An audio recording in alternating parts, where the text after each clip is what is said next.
And welcome everyone, Arhart here with part 1 of my new Chaos Dwarf Let's Play with Astragoth Ironhand, Total War Warhammer 3.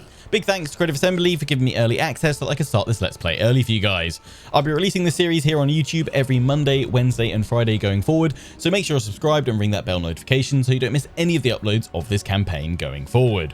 Also, if you want to support the channel and get a great deal on the Forge the Chaos Dwarf DLC, then check out the link to Games Planet in the description and pinned to the top of the comment section, and use the coupon code CHAOSDWARFs at the checkout to save a total of 19% off the DLC.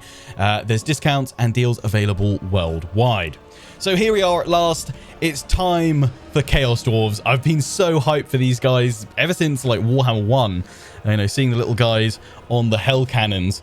I've wanted to play as these guys for absolutely ages, so this is probably my most anticipated DLC for the Warhammer series. And we're kicking things off with an Astragoth Ironhand campaign. This is on the Realm of Chaos campaign. Now, the reason we're playing it on here rather than Immortal Empires is because I wanted to experience the different narrative, quest and campaign victory objectives that the Chaos Dwarves have on the Realm of Chaos. They're not interested in hunting down souls, saving Urson, or eating him, or devouring him, claiming his soul, whatever. They have their own quest, which we will discover as we play. I will also be doing a second Chaos Dwarf series that I'll be streaming over on my Twitch channel and recording at the same time. That's going to be with Zatan the Black, this guy. That's going to be on Immortal Empires, so that way there's kind of a campaign for everyone. I may eventually come back and take a look at Jozoeth the Ashen as well. He's the one lord from this pack that I'm not doing a campaign with at launch. But yeah, Astragoth and Zatan are my pair of Chaos Dwarves to kick things off. I hope you'll enjoy both campaigns. But anyway, for Astragoth Ironhand, let's have a quick look at his start position on the map here. So we start in sort of the north of the Darklands there. Quickly go through his lore. So Astragoth Ironhand, the most feared figure within the great conclave of Hashut's priesthood, is the High Priest himself, Astragoth Ironhand. Once the most potent sorcerer to walk the plains of Zar in 1,000 years, his body now succumbs to petrification, an indication of his slowly waning powers. His legs have long ceased to work. Ironhand has constructed a mechanical device by which he is transported from place to place, and his completely petrified hands have been replaced by machinery grafted to his body. These contraptions were constructed by Astragoth's thralls to plans of his own design, combining the undoubted engineering skills of the Chaos Dwarves and his own dark, twisted science. Have a look at his lord's details. So his starting army, he had Bull Centaur renders, dual axes, Goblin Labourers, Chaos Dwarf Blunderbusses, Chaos Dwarf Warriors with great weapons, and Orc Labourers. Faction effects, we have Conclave influence gained from all sources plus 10%, research rate plus 10%, control plus 2 all provinces, and then Lord effects for Astragoth Ironhand himself. Passive ability, Mechanical Overdrive, which gives him a nice augment to his base weapon damage and melee attack. The effect intensifies with each kill made by the units. That's rather nice. So it goes up to plus 15% base weapon damage and plus 8 melee attack. He's got casualty replenishment rate plus 5% for Lord's army and a 15% ward save for Bull Centaur Rendar units in his army. So without further ado, let's dive on in and begin the campaign on very hard difficulty. In we go.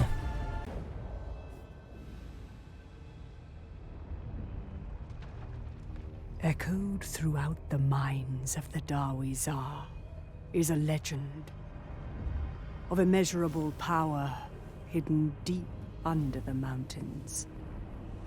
A liquid magic so potent it can raise entire cities, leaving nothing but cinders and ash. Eager to exploit this power, the sorcerer prophets of Zar Nagrund sought to reach the source of this demonic substance. The domain of their malign god, Hashut, the father of darkness.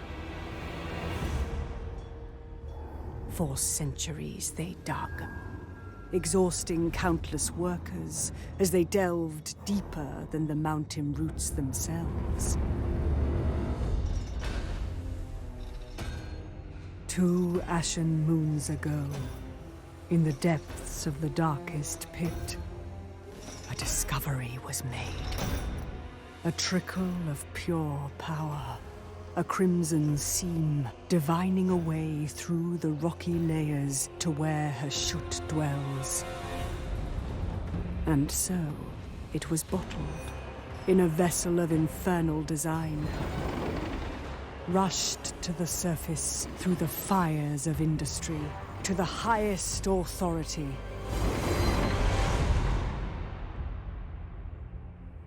In the council chambers of Astragoth Ironhand, it was presented. Roiling with unholy energy, its gloriously terrible glow glinted in the eyes of all who set their gaze upon it. The blood of Hashut. Far rarer than warpstone and gold, very few vials had ever been extracted from the mines. The key to limitless power. Exo arbu datangron, gras strength terrain. Astragoth, High Priest of Hashut, roared to the god of darkness. And he replied. Ancient channels etched in rock flow with molten fury. A great drill shall be constructed, forged in the dread fires of the Darklands, imbued with strength to bore through the bedrock and breach a godly domain. Urtsi will shaba ad.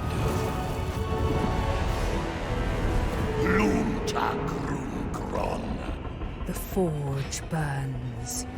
The fires catch from the depths.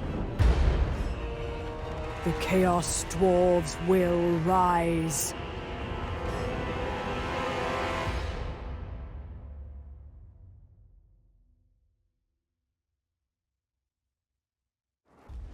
The Tower of Zarnagrund.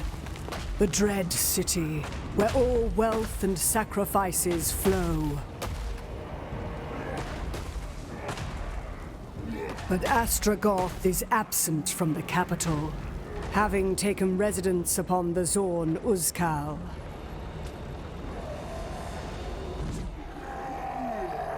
Greenskin tribes must be routed, while Skaven and vampires are purged from their nests, before the High Priest can enact his scheme.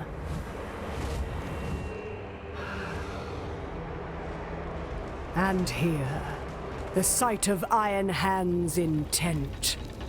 The great drill stands, but is not operational yet. Eras these grobing medals. Mas kamzak mus barak show.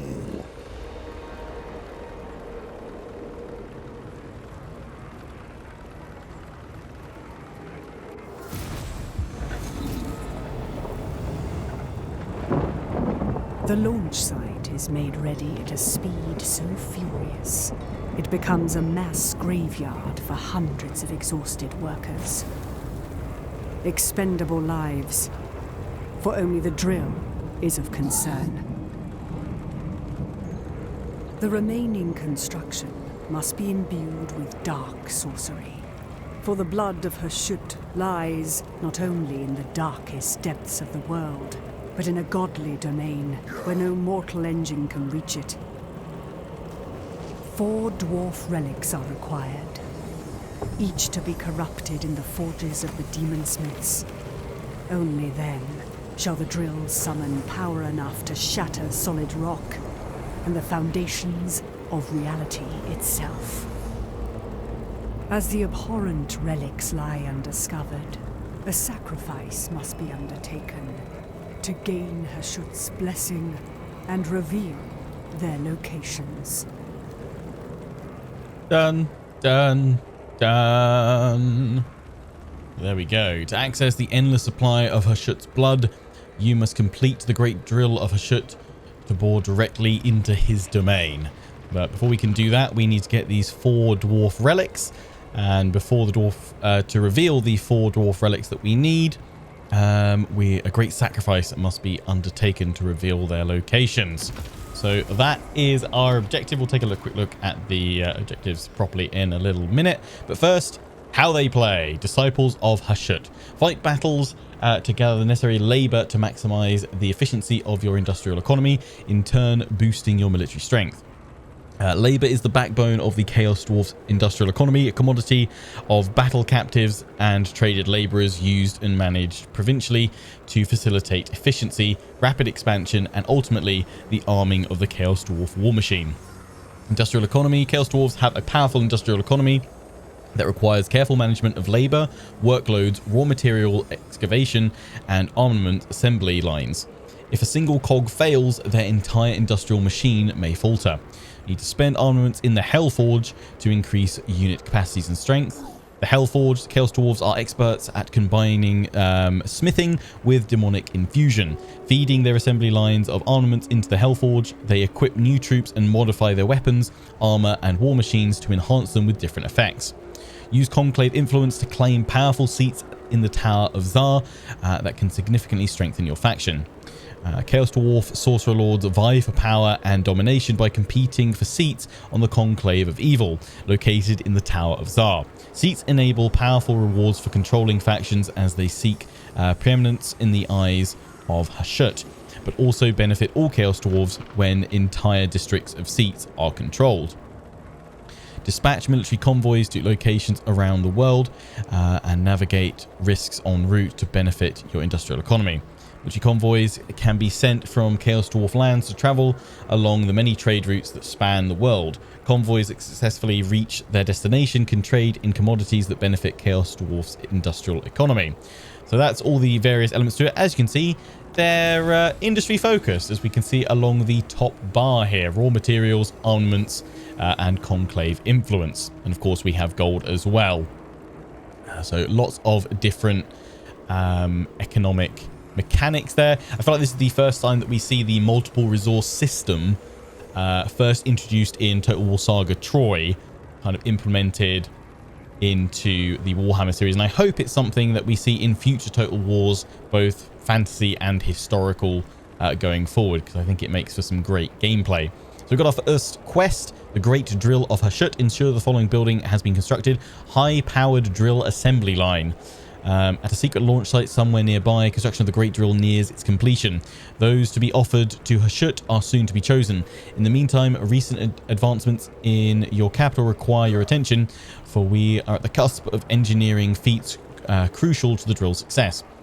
So once we build that building, we get drilling advancements for 5 turns, plus 10% raw material output faction-wide, and unlocks the next stage towards campaign victory. There we go. So there's our capital.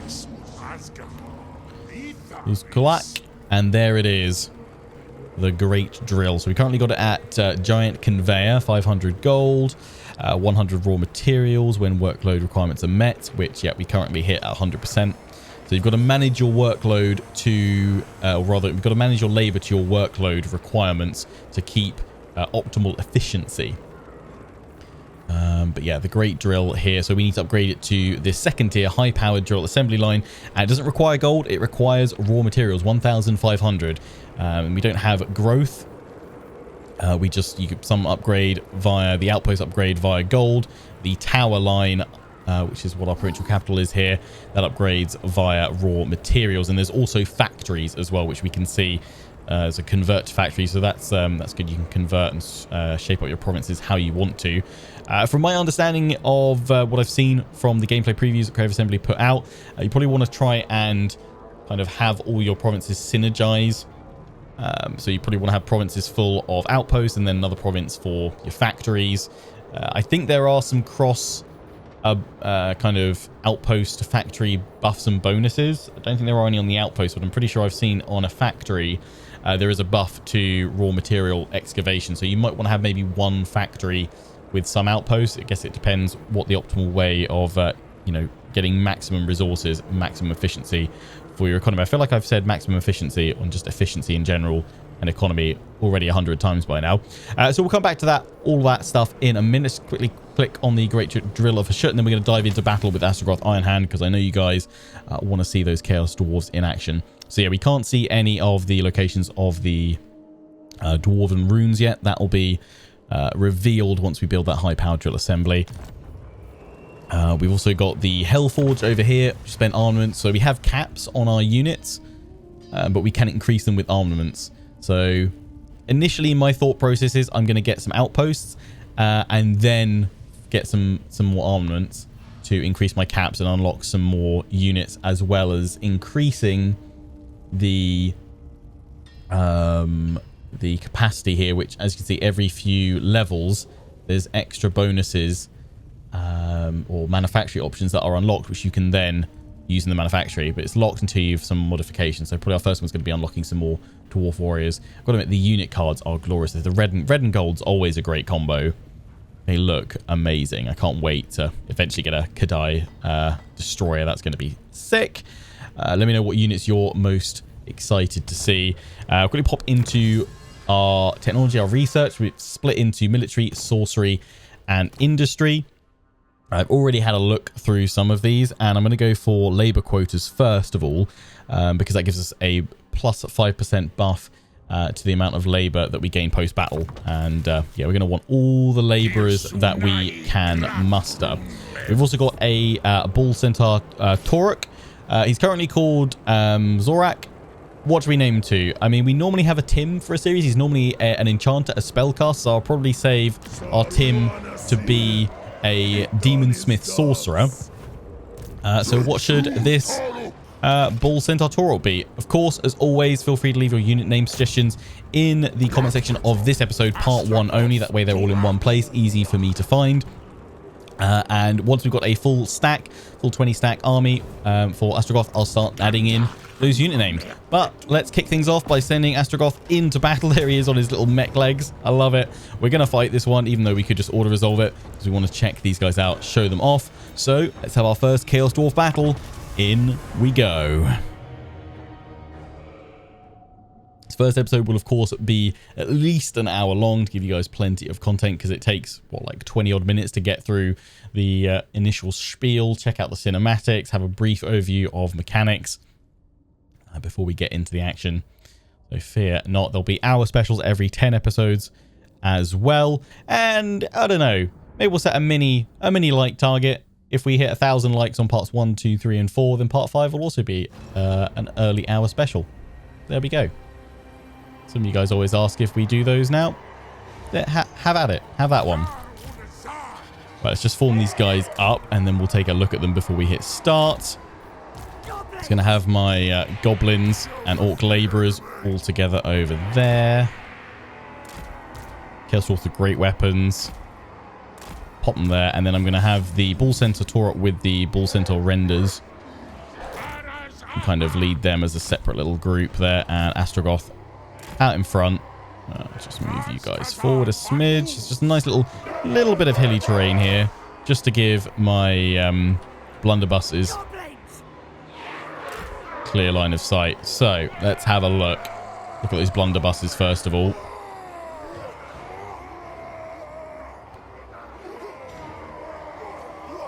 And they look great. That hat game is strong already.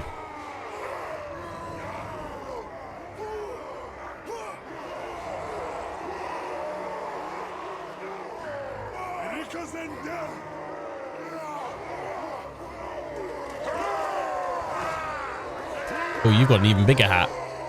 Look at you. They look fantastic. You've got the red eyes as well. Look at the bull centaurs. Oh. You're a bit nasty, aren't you, mate? Cracking beard, though. 10 out of 10 on the beard game. What do you use for it? As mine grows back, I need some tips. The black and gold also. Cracking color scheme. Can't go wrong. We'll have a brief look at the labor scum here. The orcs in chains.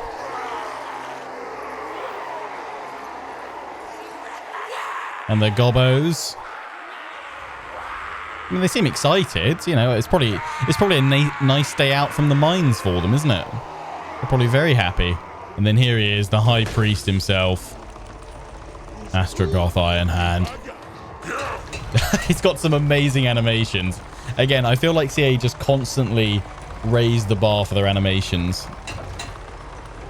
Every new character, new creature that they add in, just hilarious. He's got some awesome combat animations as well, so we will try and zoom in on them and check them out when we throw him into battle. Yeah, legs don't work anymore. Just build some mech legs. That's the Chaos Dwarf way. Also, 10 out of 10 on the hat game. What have we got? Burning Wrath. We'll take a look at his skills after this battle, and Cascading Fire Cloak. I'm pretty sure his spell line is a mix between the Law of Hashut, which actually, yeah, it says there, and Law of Fire. What are we facing off against? Didn't even look, really. Gobbos. Some Black Orcs, Goblin Archers, and an Orc Boss. Let's hit some Goblins. This is quite a fun spell. Here it comes. So it strikes and then sets off a little flaming,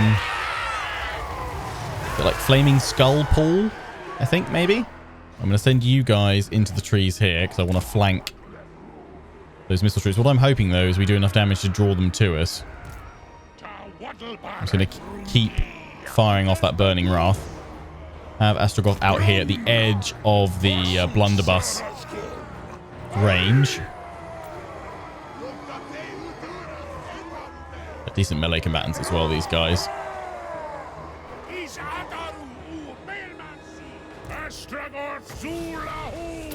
Hit the Black Orcs now. So this has caused moderate magical and fire damage, spawns a moving vortex, effective at long range, strong versus multiple combatants.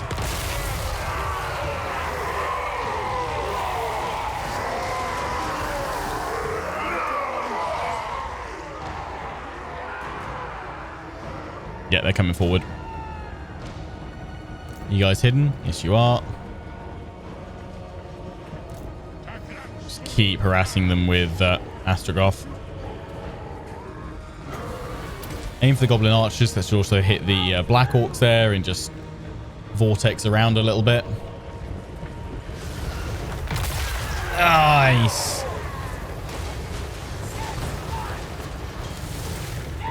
Praise Hashut.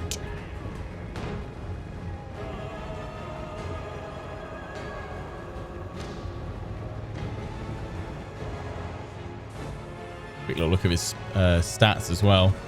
Not shabby. 130 armor, 60 speed, very fast on those legs, 61 melee attack with fire and magic damage, 50 defense, and 484 weapon strength.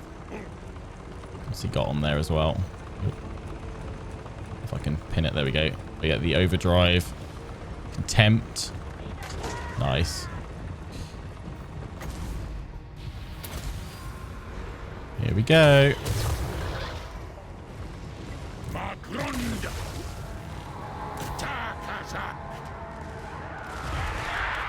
Oh, look at the blunderbusses go. And that's only against Gobbos, but still. That's cracking. Astragoth attack here as well. He's got a good old foot stomp. He's got a really cool one where he kicks the enemy up in the air and then slams them down. Fire breath.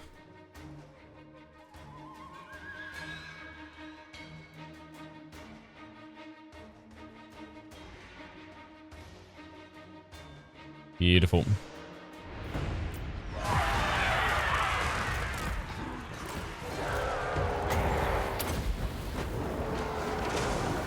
Have them all focus on him for now.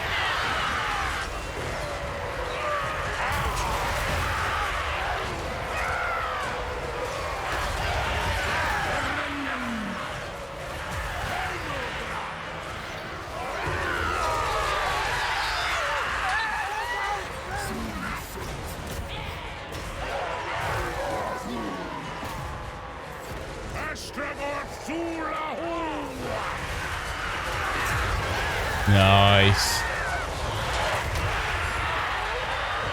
Keep them all bunched up. Blunderbuss. Keep firing. Oh, there we go. There's the jump. Oh, nice. That's it. Kick him up. I love it.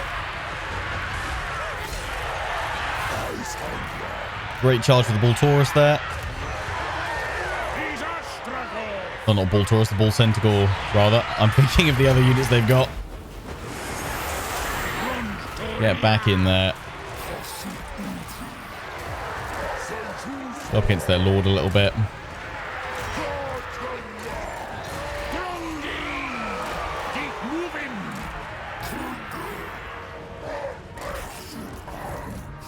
We can get the blunderbusses firing on the rest of them.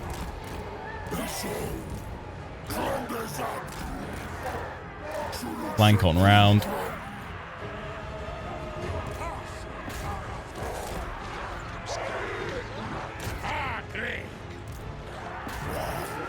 Oh, shredding the Lord.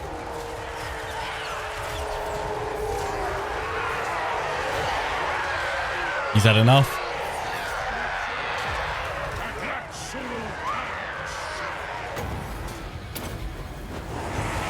That Lord is gone. Beautiful.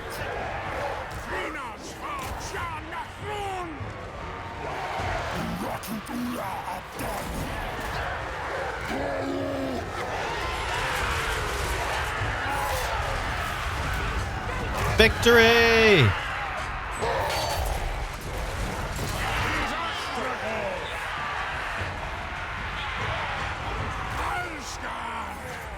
Look, I was going to get a nice charge in with you guys. You didn't even get a chance. It's all down to these guys. They didn't actually get that many kills. Astragoth 148. 186. 36 there. Definitely chase him down a bit, though. So we'll get some extra XP. And you're pretty fast, so you should be able to catch him. Lovely stuff. I didn't even need it. Orc laborers, and I feel like just watch on, guys. That if you rebel, that's what happens.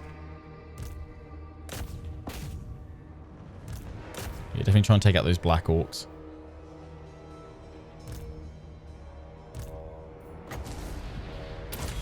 Fire one of those over there. Bada bing, bada boom.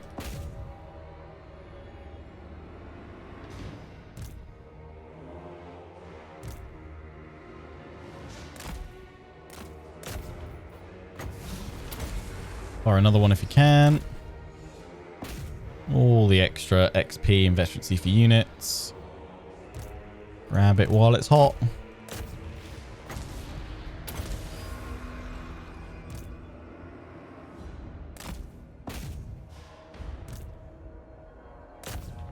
Dwarves running. They've finally caught up with them though. Nice. Decisive victory. Didn't lose anyone. 200 kills. Spot on for Astragoth. Lovely. 269. The Bull Centaurs.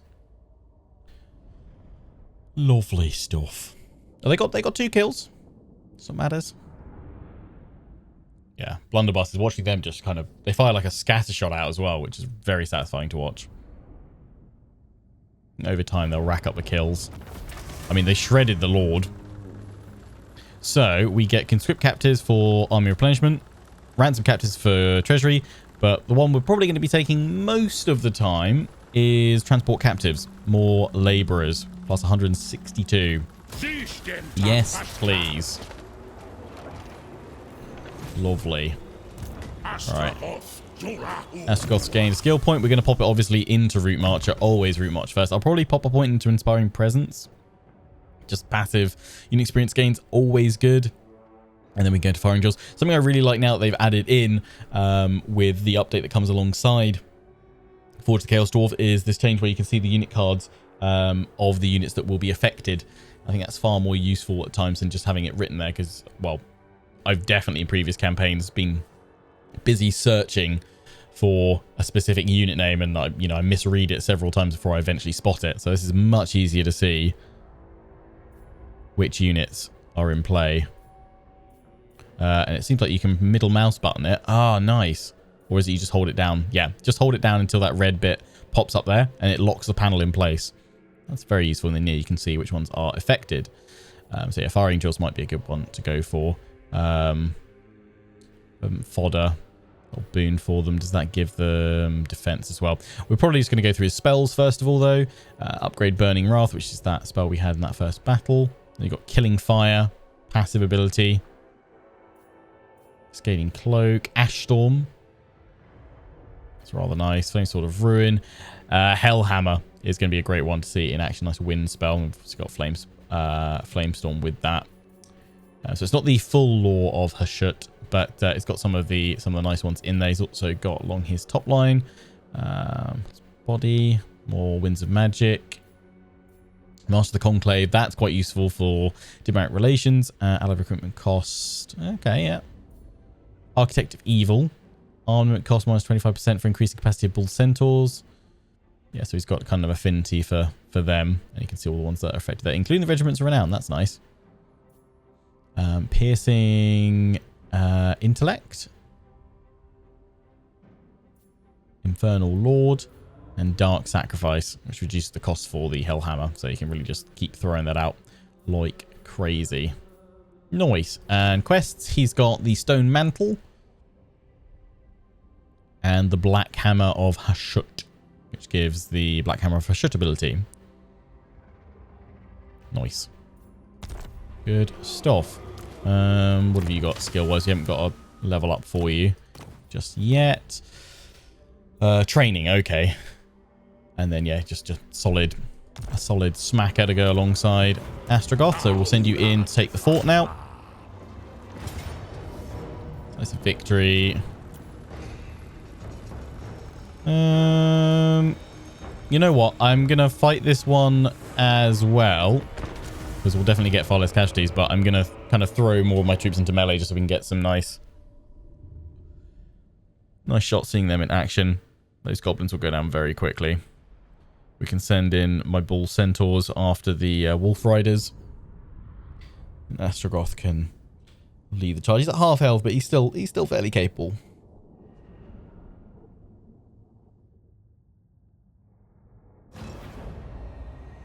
It won't stop him. Right. Start deployment. It's the same map as before. You know, I might see if they come towards me, and then we can get some shots off with the blunderbuss, and then we'll charge. How much health does he actually have? Out of a total of 7,200. Okay, that's fine. Get these guys in as well. Expendable, just all meat shields.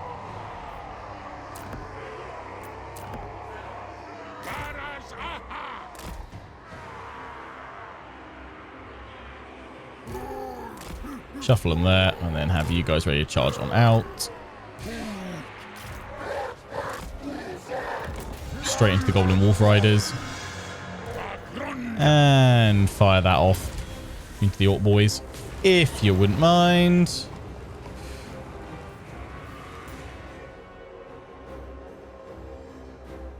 See it land in slow-mo. It's just like, it's not skulls, it's just like chunks of rock.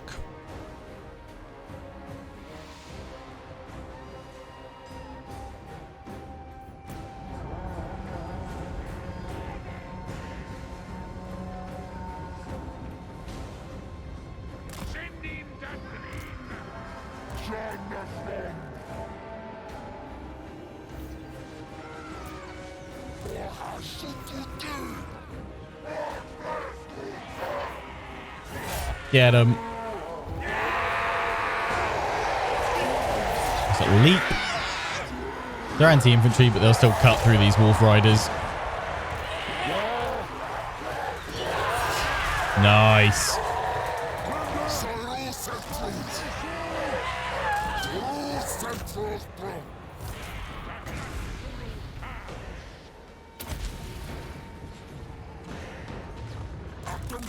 Trying to flank you guys around to get those archers. I'll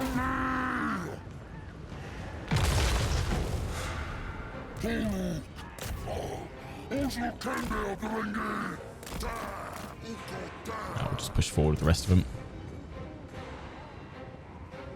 Put some pressure on him.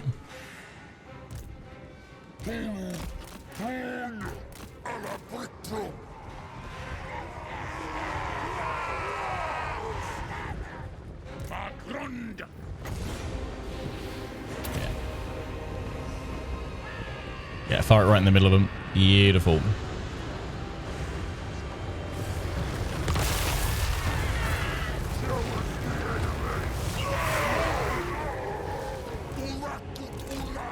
There we go.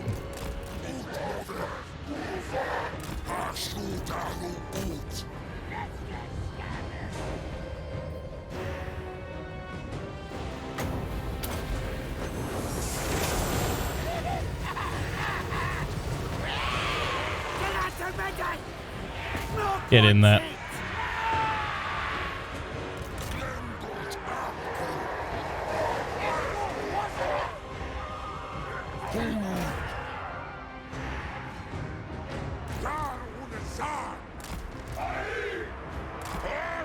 There we go.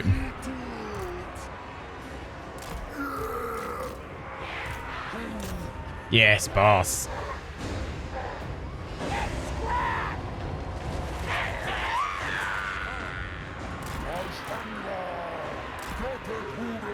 Get out through the trees.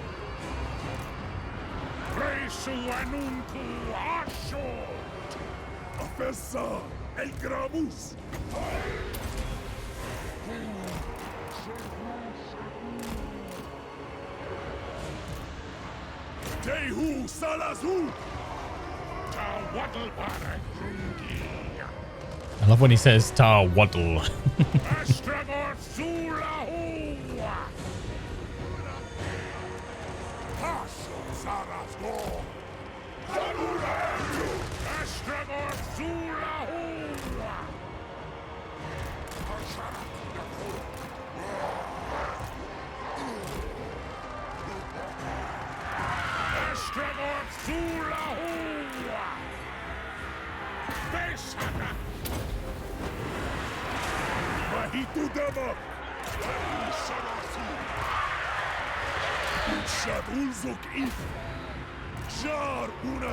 Get them, Chaos Dwarves.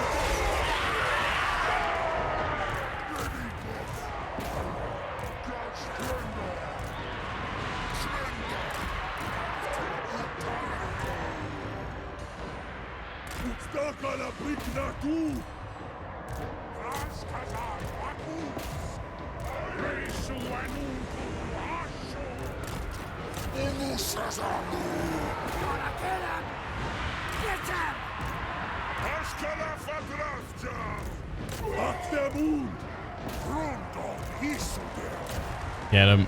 Oh, shredding.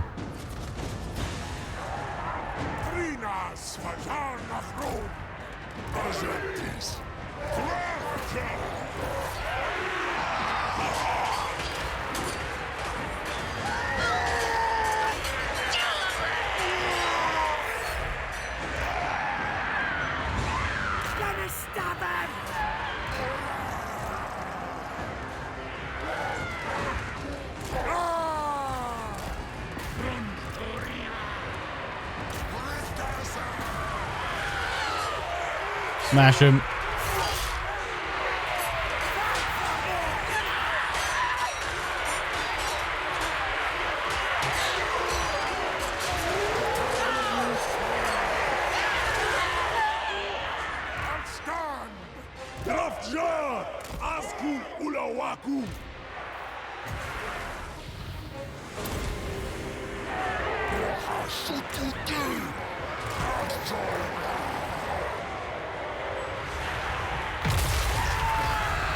Nice.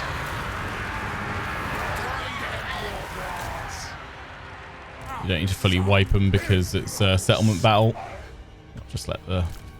I assume the cavalry and infantry and whatever else chasing down enemies and still getting more kills though counts towards their XP though. Maybe it locks when end battle comes up. I don't actually know. Oh no, it's definitely still working. So yeah, it's worth it. Hunt down some free XP.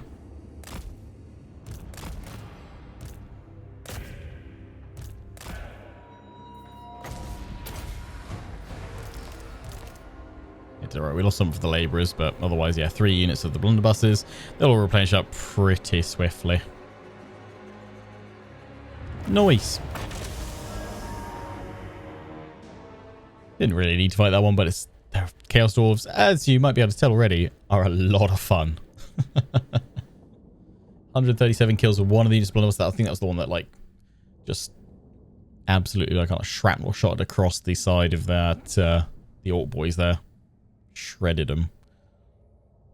Astragoth with 134. 200 on the Bull Centaurs as well. A little bit more after the post-battle ones are attributed as well. Gain some labour. So now we get the choice of do you want it as an outpost or as a factory. Factory will enable us to generate some armaments.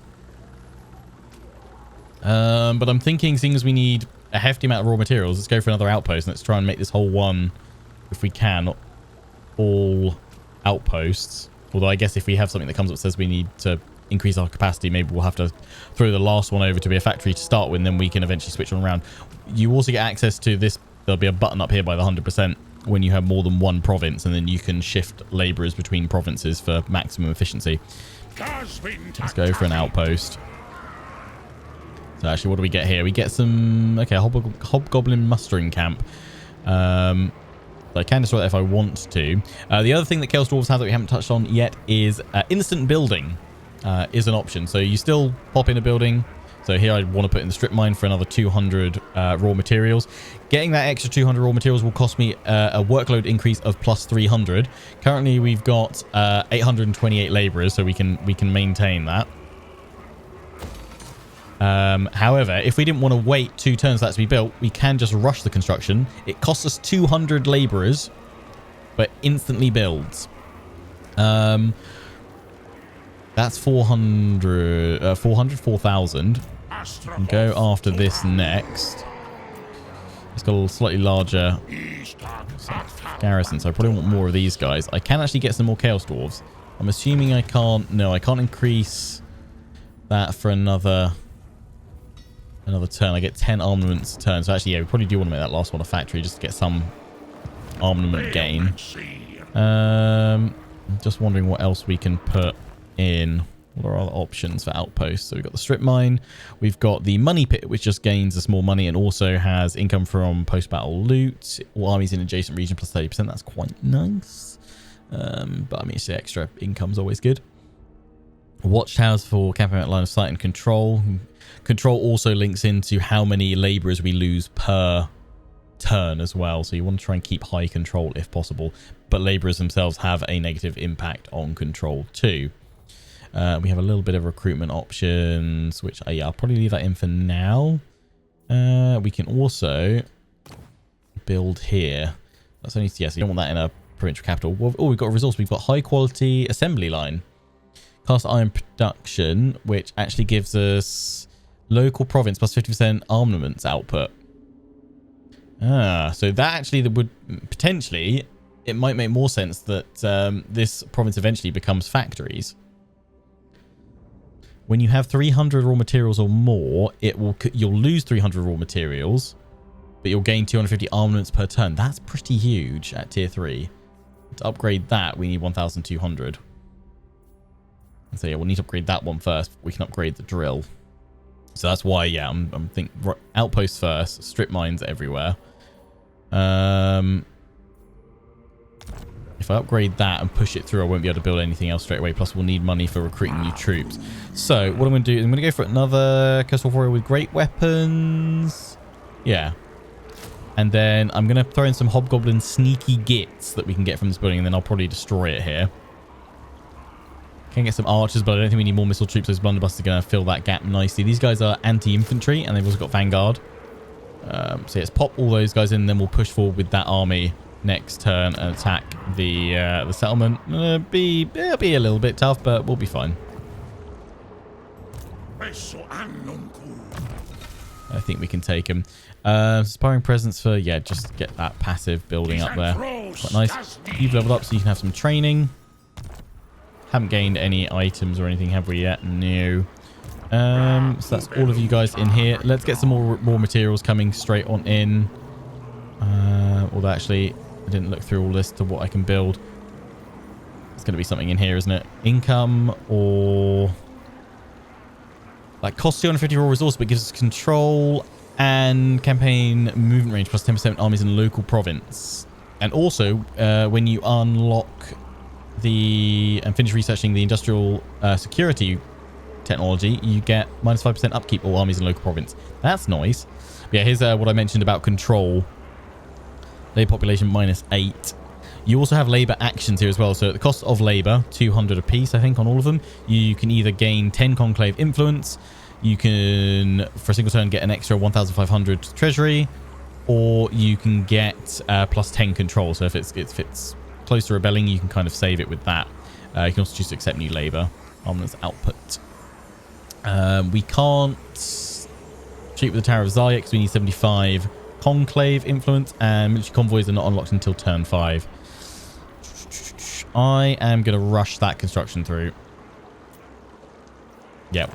We've still got 600 laborers and we need 400 now that we've got that in there, but now we're generating a fair chunk more. We can also go for some defenses as well. Oh, whoa, Dreadquake Mega Mortar. Hello. That's from a prototype Mega Mortar. Campaign movement range. Oh, it lowers the enemy movement range in your region. Army ability Dreadquake Battery. All armies in local and adjacent regions. Okay, I mean, that seems sick. That's great. I think right now, more control when that upgrades, that wouldn't be terrible. That costs so many more raw materials. Do I really want to spend them all right now? My other option is to go for some gold or some cash replenishment. You know what? I'm going to go for gold because actually, worst case scenario, early game rebellions we can deal with. And that's a good way to farm up laborers and everything else.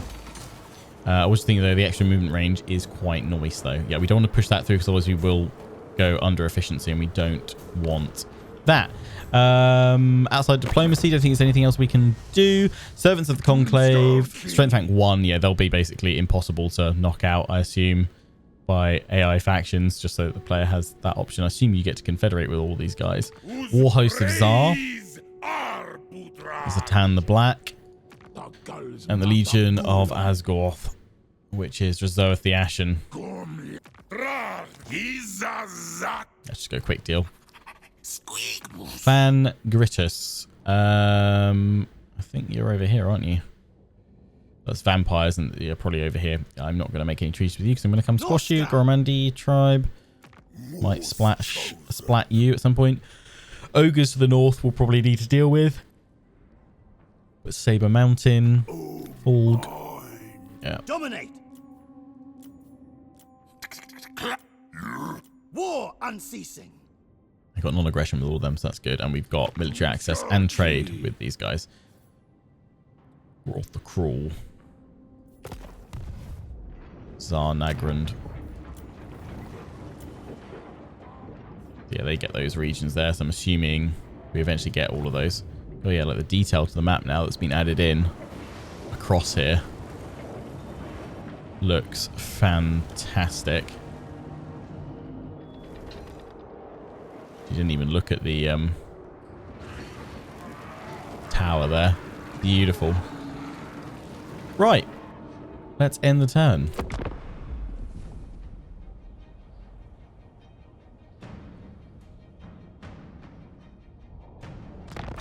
Adarnu Hartugal Muskantgusen Takrugron.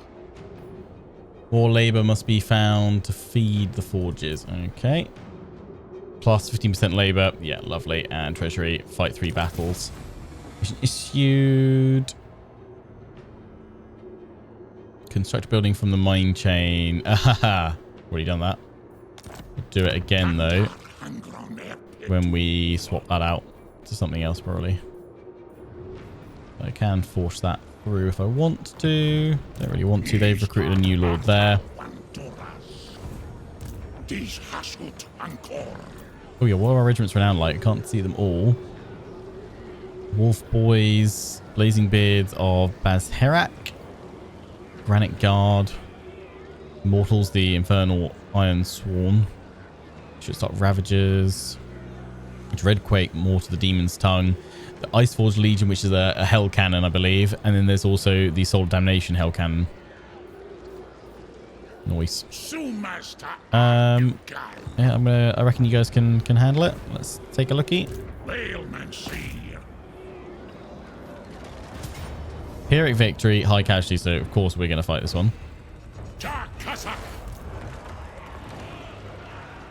Let's just see, what do we want to do here? Although we'll probably wait until after the battle, actually. If we're not going to recruit any more goblins, we can throw in... Go to the Hellforge, where we can increase the number of warriors we have. So I probably will spend that, but I'll hold off till after the battle to increase that capacity and get them in there. And then, I mean, either we upgrade this and force it through and not destroy that, or upgrade this one. But I think we'll probably upgrade that one, maybe force it through, and then build the strip mine, because that's going to take, what, 5 turns? So yeah, we don't want to wait 5 turns. But first, more smashing. Get a look at the map.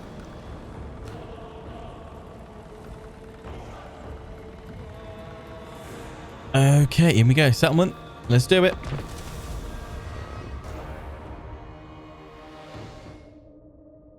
Now, if you're new to the channel thinking, God, that was like 40 odd minutes for the first turn. I don't know if that's a record for the first turn, but that's why we make these episodes at least an hour long to start with, so we can get plenty done in the first couple of turns or so. I mean, to be fair, my first 3 or 4 episodes of most new series tend to be closer to an hour in length than the usual sort of 30-40 minutes. Normally because I just get so absorbed in every single episode, which I always think is a good sign to show that I'm enjoying myself and that the content's good. This I literally don't want to put down. I won't want to end it. Let's get these guys grouped up, and then we'll have a look at some of those hobgoblins that we've recruited, and also work out where we're going to be attacking from direction wise. So there they are, hobgoblin sneaky gits. They've got precursor missile weapon. Oh, nice. Backstabbers. Line authority. Anti-infantry. You guys look mean.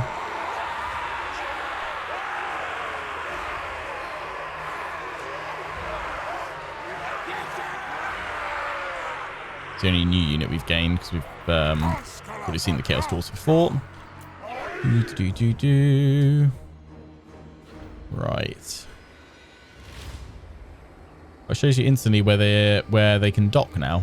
I feel like that's new. Where do I want to attack from? We can attack from all sides here. I feel like maybe sending you guys in under there. Swoop on in. This is going to be the main, I feel like main push up here. So we'll have the Chaos Dwarves. Have the blunderbusses there.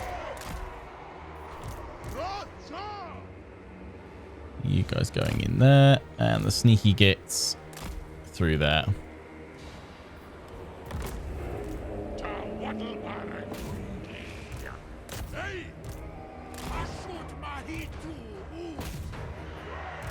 They haven't got anyone covering over here. What have they got this side? Orc boys, anti-infantry, so it should slam into that. Goblins, yes, they're spears, but I don't think they'll do too much damage to us.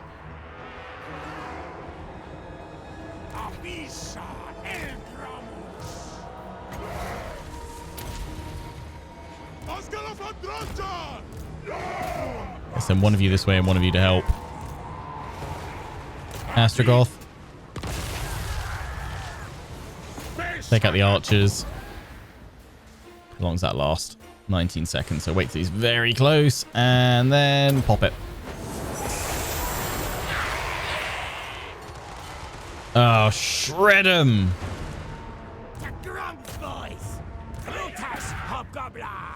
Hobgobbler.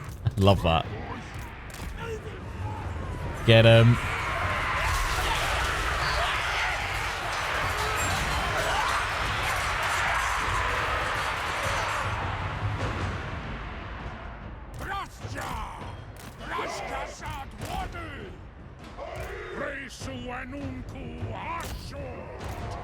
Trap them in place. Keep going here. Yeah, these guys are struggling a little bit. Not enough support. How are we doing over here? Shredding.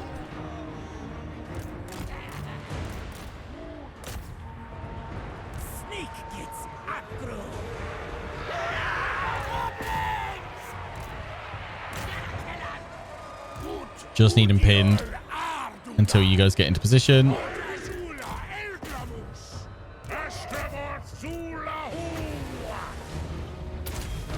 Fire a shot over there if you can, Astragoth.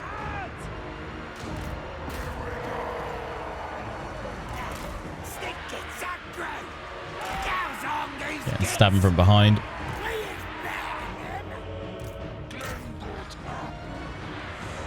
Break the goblins, then we can charge on in from that away.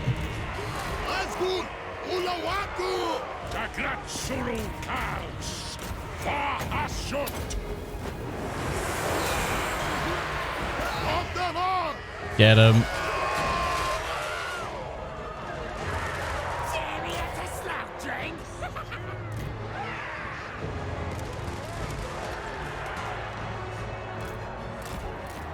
Go. Yeah. Funnily enough, laborers aren't great.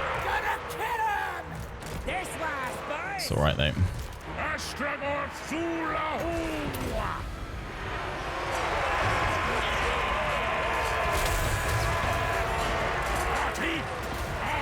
Get him.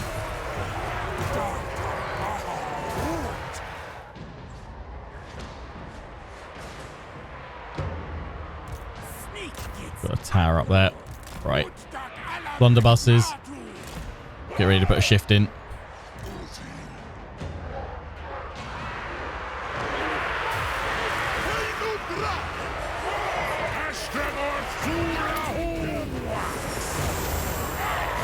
Power up the Dwarf Warriors. Take out the Orc Boys.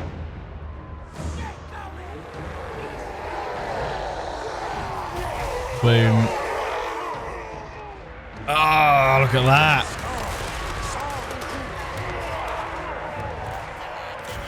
Blunderbuss shredding.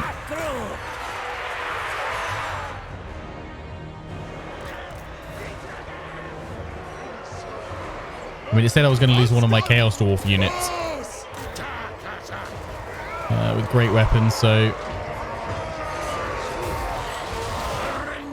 as long as we don't lose one of those, I don't mind about the laborers.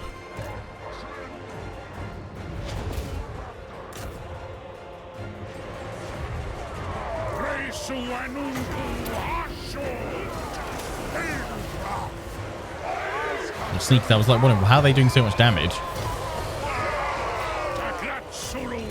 Take out the shaman there. They're all gone.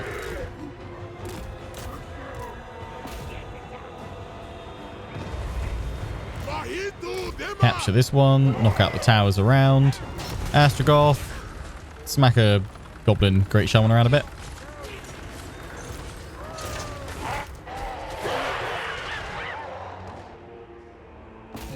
Go off those archers.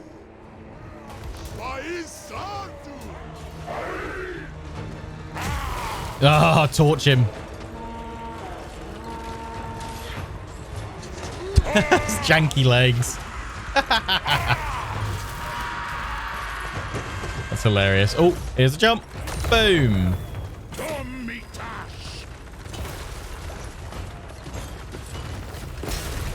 I'm flailing around with that hammer. Hilarious. Oh.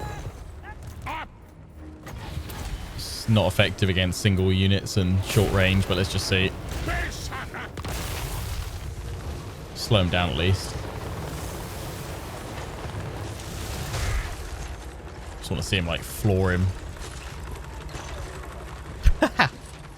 His legs are hilarious. Get him. Oh, I'm over a bridge. There we go. I missed it. I think his head just came off. Boom. Close victory. Job done. blunderbuss is just phenomenal there. I mean, actually, the hobgoblin sneaky gits, they did all right.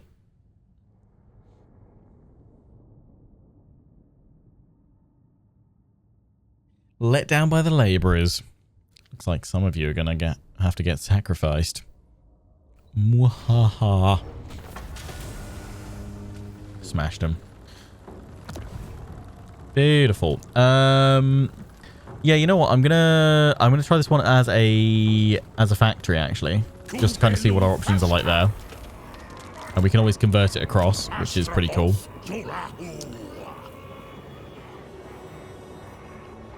So yeah, a factory. So yeah, this is not region specific. It's province wide for your workload and your laborers. But this one doesn't actually. Was it generates conclave influence? Okay, that's nice. To be fair, a little bit more conclave influence right now. Sooner the better that we unlock the Tower of Tsar. So I'm sure the AI won't waste any time getting to that. But you can also get in the goat pastures. Ah, so that's new. Is that? Oh, that is new, isn't it? That it upgrades and gives better effects. It goes up. Upkeep for them, faction wide, armies in province. I probably won't go for that just yet, but eventually, yep. Also, factories allow you. Just seen as well. Factories have tier 4 and 5. I think. I don't know if that's just because they've got some of the advanced military stuff there, but I might be wrong in saying this, but I think I'm right that when you actually capture a provincial capital, you get it doesn't have to become a tower. I think it can become an outpost or a factory. I'm not sure why you would necessarily want to make a provincial capital a factory and outpost. I don't know if it limits the number of slots you can build. I'm just trying to think like towers. What's the benefit of them at the top line? Conclave influence and stuff like that. Like, I guess you'd always want provincial capitals as towers, but maybe there's something of it I don't know yet. It's got defenses here. So yeah, outposts, that's something I noticed as well. Outposts they won't ever turn into minor settlement unwalled maps. They'll always be open field battles. Factories are unwalled settlement battles. So they will be minor settlement battles that we had before. You don't need to build the defenses for that, but that obviously will just give you better garrison. You can never make them fully walled, though. They are always unwalled minor ones. So what have we got here? We've got Gunsmith, which gives us 50 armaments per turn if we have 150 raw materials to spend. I guess some Chaos Undivided Corruption. Or there is... no armaments, but that gives us 300 gold. So this is the one I was talking about earlier. The Miner's Workshop, that can synergize with some of your outposts. But I guess you still would earn more overall by just having 3, in a 4 slot like this, by having 3 outposts in the tower. Or actually, you could probably... Can you convert? Actually, yeah, can I convert that? No, you can't convert. So it looks like it has to be it. Maybe it's only certain ones. I could have sworn I saw it. Oh, no, it can be. Convert to a factory or an outpost. You just can't do it from this screen because I wasn't selecting it. No. Okay. But yeah, that can synergize. Local province. I guess to be fair, that's if you just want to build 1, 2, 3, all 3 infrastructure ones, and you've got 1 raw material one there. Maybe it isn't about just going full province of outposts, full province of factories, but having at least in your factory provinces 2 factories, 1 outpost, and then 2 outposts, 1 factory. I don't know. We'll discover the optimal way of doing it as we play. If you have any ideas, feel free to suggest them. I'm not going to go for the raw materials output, though. I think I'm going to go for the gunsmith line, so we get some armaments going. Yes, that will eat into our raw materials. But what I'm also going to do is get that upgraded. And then I'm going to rush... Oh, no, I'm not. That's 500 to rush it through. Wow. Okay. We'll complete this province. What's the one next to us? Skaven.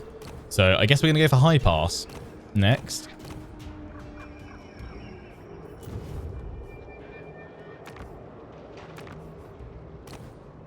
And yeah, what is our... So obviously, the campaign victory is that if you wanted to do domination, it's take out the Great Orthodoxy, Ice Court, Gold Tooth, Northern Provinces, Western Provinces, Kislev, one of the Ogres, and Cathay. Alrighty then. Yeah, so I guess from here we're going to go over this way. High Pass, take out the vampires as well. It's all suitable terrain for us, territory. Actually, you didn't see. They're suitable. They can occupy everything. That's actually amazing. So Chaos Dwarf World Conquest on Immortal Empires at some point. Yeah, probably going to happen, isn't it? I don't know if we'll do that with Zatan the Black, but maybe. Maybe. Right, you've got 2 skill points to pop here. Astragoth, I'm going to put 1 in there, and I also want to get... What's Ash Storm do? That's lower speed and increases weakness to fire damage. Yeah, so you can synergize it to really make enemies super weak to it. I'm going to go for killing fire, though, because that does damage per second. Enabled when you cast a spell around him. That's pretty good. Same with kind of like Kindle Flame works to weakness to fire damage around as well. Yeah, synergize all of them. Keep working our way through. Zorak, we will give you Survivalist, and then I'm going to go for hard to hit first, just to make you a little bit tankier. I can't put any more Dwarf Warriors yet because I haven't increased the... I haven't augmented them, so that's what I'm going to do right now. Forge Armory Stock, so we can now have 3 of them. That also unlocks the Frenzy ability over here in the Manufactory. So melee units, yeah. We can choose Frenzy, but we need 8.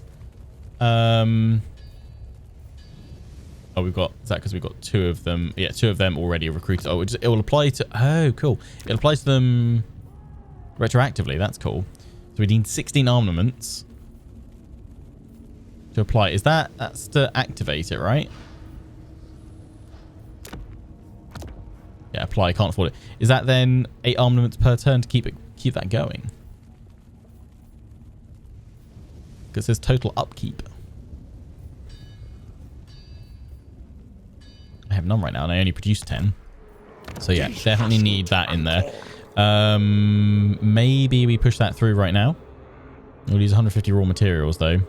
We'll rush it through for 200. There's also that one which is getting us more gold.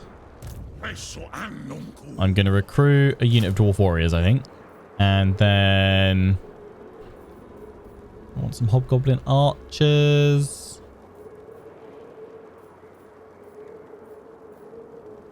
Hobgoblin Cutthroats. You guys just, again, just fodder and just useful. No, I'm not going to bother with you, I don't think. Oh, you got fire attacks, though. That's kind of cool. I'm going to go for some Cutthroats. Get them in there for now. And we'll march over that way. We can do a commandment as well. What have we got here? Rush construction labor cost minus 10%. Construction cost for all buildings. Okay. Recruitment plus 2 for the rank. Income from refinery buildings. On output plus 10%. Or billowing smokestacks. Okay. Pop that one in there, and then yeah, I might try rushing construction next turn on that, and then we can get in another strip mine for raw materials, because that's what we're gonna need. Right, we'll get more laborers from battle with that next. So let's end the turn. Set ourselves up for next time, and that'll be where we wrap things up. Labor quotas are lovely. Oh yeah, still got another turn, hasn't it? Yeah. 360. We would still be in a little bit of trouble. Mission issue. Construct something from the assembly line. We'll get more armaments. Yep, good. What have we still got in here? Fight 3 battles. Out the world. Construct a raw material building. Yep. Okay. So what can we do here? Harbour guilds. Ports. See, that's kind of annoying because we don't have any ports. We're not super close to any others right now.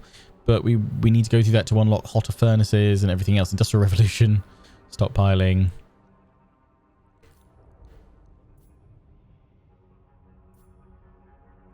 Set an example, labor action costs, additional +5. Ooh, that's useful. Extended shifts. Amazing. Wartime economy. Merchant guilds is income from trade tariffs and tradable resources produced +10%. Convoy overseas, we don't get them for a few more turns, but that will be useful as well. Sorcery, tallest towers, control, pandemic preparations. Raising body. I remember them saying from their Astragoth Ironhand video that Creative Assembly did, this one's a good one to get because more diplomatic relations with like Chaos Dwarves working towards that. Finest leaders, future of the Dowie Tsar, military, syndrome, upkeep costs for laborers, Hogglins, increase their attack, call to war, increase the defense of Chaos Dwarf melee units. That's quite useful. The hollow rounds, the blunderbusses. I think I'm going to go for Stronghold Syndrome though, for just making my laborers a little bit more useful. And then I guess it's which path do we want to take? Do we want to do a loop round that way, or do we want to do a loop round that way? I think we'll do a loop round up and over that way, because then we'll be back by the Silver Pinnacle to deal with the vampires. We currently don't have any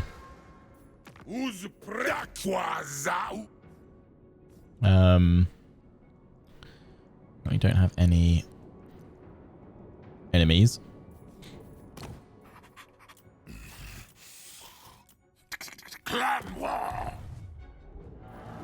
How much trade are we getting from you guys? 67. Damn. What a steal. Hashtag one more turn. We're going to go here. I can throw in some more troops as well. Can't get any more in. Oh, so now increase the cost as well. I haven't even looked at half of these things that we get. We've got trains and artillery pieces. Who doesn't want an Iron Demon?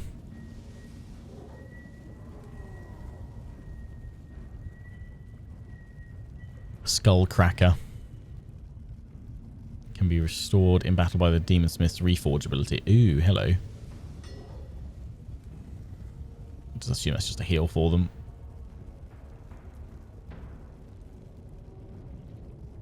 Eternal Guard Fireglaves. Oh, you sound amazing.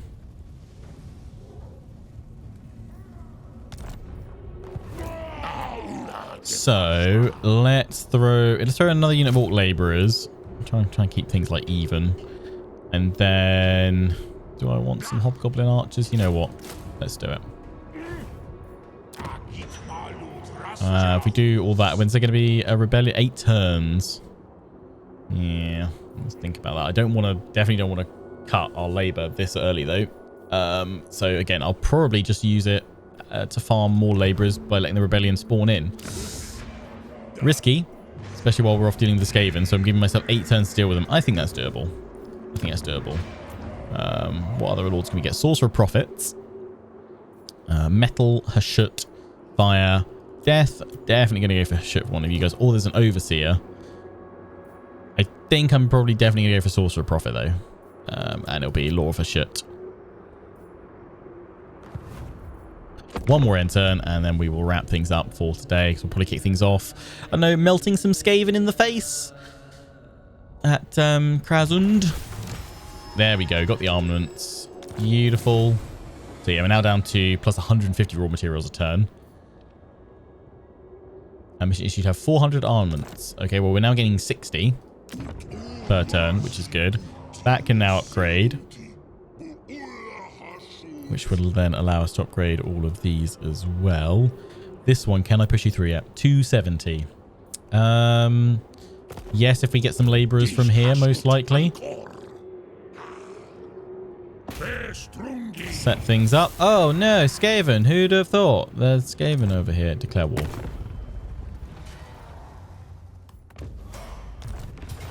Bye, rats. I think we'll have a nice Astragoth Ironhand warm-up, splatting some rats at the start of the next episode. So until then, I hope you guys have enjoyed. Don't forget to comment, rate, and subscribe, and all that goodness. Till the next one, which will be out on Friday. Take care. Ciao for now.